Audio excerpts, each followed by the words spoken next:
Montha తుఫాను ప్రభావంతో బాపట్ల జిల్లా చీరాల సముద్ర తీర ప్రాంతంలోని వాడరేవు నుంచి పొట్టి సుబ్బయ్యపాలెం వరకు రహదారులు బ్రిడ్జులు ధ్వంసమయ్యాయి. అయితే రహదారులు బ్రిడ్జుల మరమ్మతులకు ఎమ్మెల్యే కొండయ్య భూమి పూజ చేశారు. చీరాల తీర ప్రాంత బీచ్లు పర్యాటక రంగంగా అభివృద్ధి చేసేందుకు కూడా ప్రభుత్వం కృషి చేస్తుందని వెల్లడించారు ఎమ్మెల్యే.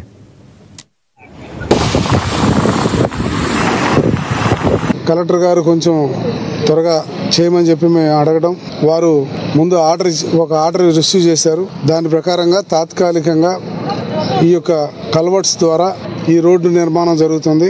దానికి రమారమి ఒక 40 లక్షలు ఖర్చు అవుతుంది. మరి అదే బ్రిడ్జెస్ అయితే 8 కోట్ల రూపాయలు కూడా బ్రిడ్జెస్ కోసం కూడా అంచనా వేయడమైంది. అది ప్రభుత్వానికి పంపించాం. తాత్కాలికంగా మరమ్మతులు చేయడం కోసం 40 లక్షల రూపాయలు కలెక్టర్ గారు ఒక ఆర్డర్ ఇవ్వడం జరిగింది.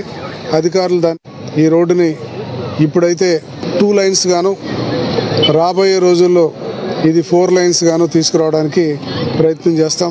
ఇక్కడ ఎటువంటి యాక్సిడెంట్ జోన్ లేకుండా అన్ని రోడ్లు కూడా ఈ రోజు అభివృద్ధి చెందినటువంటి విశాఖపట్నం లాగా ఎట్లయితే ఉన్నాయో ఆ రకమైన రోడ్లు మనం చీరాల్లో తీసుకురాబోతున్నాం. టూరిస్టులు ఎవరు వచ్చినా సరే చాలా అద్భుతంగా చేశారన్న విధంగా తీసుకురావడం జరుగుతుంది.